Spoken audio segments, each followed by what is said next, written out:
2023 में Saudi Arabia की आबादी हो गई है तकरीबन 37 मिलियन।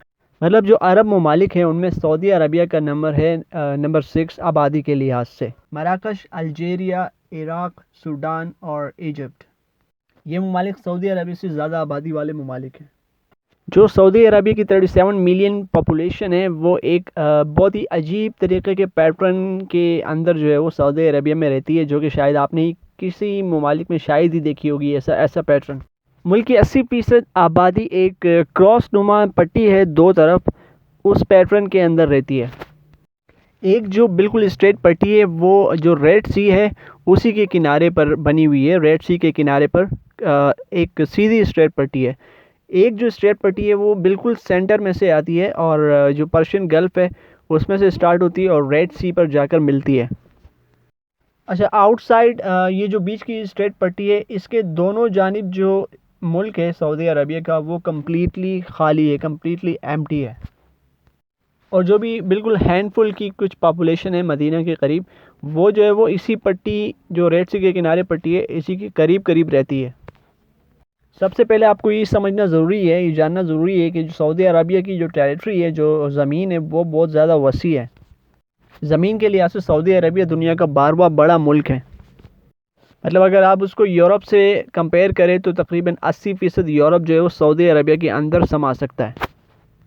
सऊदी अरबिया ने बहुत ही इनक्रेडिबल, बहुत ही ज़बरदस्त तरीके से तरक्की की है और जो भी आबादी भी 37 मिलियन आज की है, 20वीं सदी के शुरुआत में ये इस आबादी का तकरीबन 1% भी नहीं थी। जो सऊदी अरबिया का एटमॉस्फेयर है वो इंसानों के लिए जो है वो बहुत ही मौजू नहीं है। अभी भी जितनी आबादी वहाँ पर रह रही है वो जस्ट बिकॉज़ एक मॉडर्न टेक्नोलॉजी की वजह से शायद।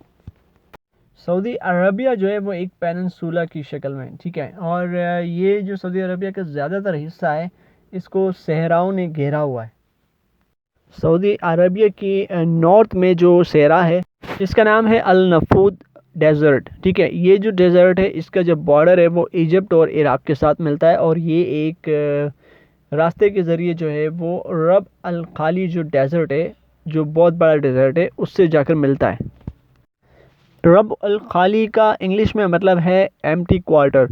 गूगल मैप में भी अगर आप देखेंगे तो ये एक बहुत बड़ा एक खाली हिस्सा दिखाई देगा, एक पुरस्कार सा एक बहुत बड़ा खाली हिस्सा आप मैप में दिखाई देगा।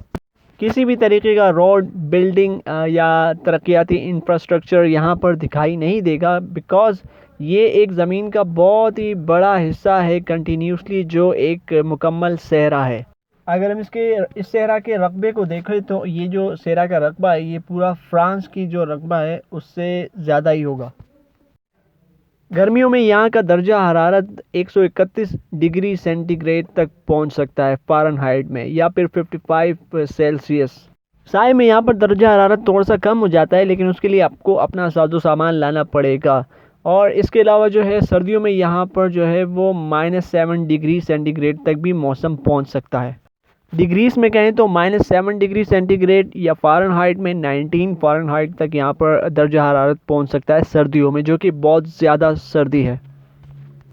इस एम्प्टी क्वार्टर को पार करना ऐसा ही है जैसे एंटार्कटिका को साउथ पोल की तरफ जो है वो जाकर पार करना in term of physical difficulties.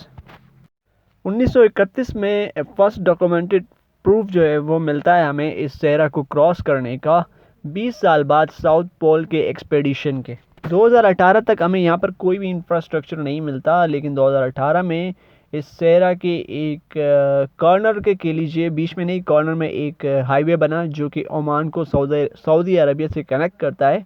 Oman की जो बॉर्डर है वो तकरीबन 648 किलोमीटर है सऊदी अरबिया के साथ। इससे पहले आपको सऊदी अरबिया से ओमान जाने के लिए जो है वो या तो कैमल के ज़रिए सहरा पार करना पड़ता था या फिर 4x4 के ज़रिए 18 घंटे जो है वो सफ़र करके जाना पड़ता था, या फिर जहाज़ के ज़रिए। रोड फिनिश हो जाने के बाद भी बहुत से लोग जो है वो यहाँ का सफ़र नहीं करते हैं। ये दुनिया में एक ऐसी जगह है सऊदी अरब का, ये जो एक एम्प्टी क्वार्टर है, ये अभी तक जो है वो अनएक्सप्लोरेबल है, मतलब अनएक्सप्लोर्ड है। अभी तक इसको जो है वो खोजना बाकी है। बहुत सारी इसमें जो है वो मिस्टीरियस टाइप की कुछ जगहें हैं जिनको खोजना बाकी है, जिनको एक्सप्लोर करना बाकी है। सऊदी अरेबिया इसके अलावा जो है दुनिया का एक बहुत बड़ा मुल्क है, लार्जेस्ट मुल्क है, जिसके पास अपना कोई परमानेंट रिवर नहीं है। इसके अलावा जो सऊदी अरेबिया के आसपास के ममालिक है जैसे कि यमन और ओमान, यूएई, उनके पास भी जो है वो अपना कोई रिवर नहीं है। जो क्लोजेस्ट रिवर है सऊदी अरबिया के, एक रिवर तो है वो जॉर्डन से होके गुजरता है, जो दूसरा रिवर है वो इराक़ से होके गुजरता है। सऊदी अरबिया में बारिशें भी बहुत ज़्यादा कम होती है बिकॉज ऑफ जोग्राफिकल जो इसका लैंडस्केप है सऊदी अरबिया का। इसकी वजह ये है कि जितनी भी जो हाईएस्ट एलिवेशन जो एरियाज़ है, जो पहाड़ी इलाके, वो सारे के सारे सऊदी अरबिया के वेस्टर्न साइड पे आप देख सकते हैं, जो कि अरबियन कोस्टल प्लेन्स कहलाते हैं। ये सारे जो है रेड सी के किनारे पर ही वाक़ हैं। गल्फ़ ऑफ अकाबा से लेकर अरबियन सी तक की पहाड़ी सिलसिला है, और जैसे जैसे आप साउथ की तरफ जाएंगे इसकी हाइट जो है वो ज़्यादा होती जाती है, यहाँ तक कि 2000 मीटर हाई तक जो है वो पहाड़ी सिलसिला पहुँच जाता है। ये जो हाइट है ये बरकरार रहती है यमन के बॉर्डर तक।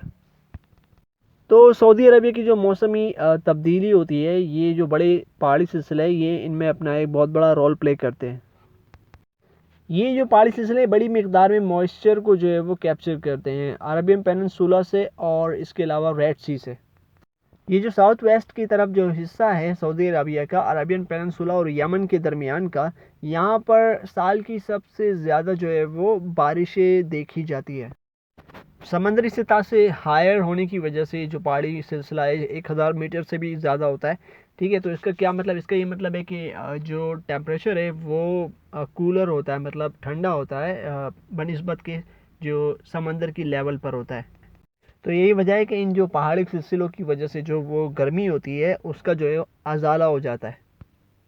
तो ये जो एरिया है साउथ वेस्ट की तरफ यमन और सऊदी अरबिया के दरमियान का, यहाँ का जो टेम्परेचर होता है बहुत ही माइल्डेस्ट होता है, अच्छा होता है बनिस्बत के जो सेंटर सऊदी अरबिया के जो सेंटर वाला इलाका है वो बहुत हार्शेस्ट होता है, वहाँ पर बहुत ज़्यादा गर्मी होती है। इसीलिए ये जो इलाका है साउथ वेस्ट का यमन और सऊदी अरबिया के दरमियान, ये बहुत ज़्यादा डेंसली पॉपुलेटेड है हज़ारों सालों से। यही वजह है कि यमन और सऊदी अरब की जो ज़्यादातर आबादी है वो इसी एरिया में जो है वो रिहाइश पजीर है। ये जो रेड सी के किनारे जो पट्टी है, स्ट्रेट पट्टी है, ठीक है, इसी पट्टी के साथ जैसे आप साउथ की तरफ जाएंगे तो यमन का इलाका भी इसी में शामिल हो जाएगा। मतलब यमन की जो भी बड़ी आबादी है वो भी इसी हिस्से में आबाद है। अब यमन की जो आबादी है वो यहाँ पर बहुत ज़्यादा है, यहाँ तक कि जो उनका बॉर्डर कंट्री है यमन के साथ जो बॉर्डर कंट्री है ओमान, तो ओमान की बनिस्बत यमन की आबादी जो है वो बहुत ज़्यादा है, बिकॉज़ वो इस एरिया के करीब है जहाँ का जो वेदर जो है वो अच्छा है। ठीक है, और यही वजह है कि जो सिविल वार का जो यमन में सिविल वॉर है, ठीक है, या ओमान में, उसका ज़्यादा इफेक्ट सऊदी अरबिया के ऊपर पड़ता है, क्योंकि दोनों ममालिक के बॉर्डर टेक्निकली तौर पर सऊदी अरबिया के साथ है। अच्छा, जो सऊदी अरबिया और यमन की जो ज़्यादा आबादी वाला एरिया है वो एक ही साथ है, मतलब ये जो रेड सी का जो कॉर्नर है यहाँ पर यमन की भी ज़्यादा आबादी है और ये जो सऊदी अरबिया है इनकी भी जो है वो ज़्यादा आबादी इसी हिस्से में मौजूद है। इसके बरखिलाफ़ ये जो यमन की अपोजिट का जो कॉर्नर है वहाँ पर ओमान की आबादी ज़्यादा है और बीच में एक बहुत बड़ा सहरा है जो तकरीबन 1500 किलोमीटर के फासले पर है।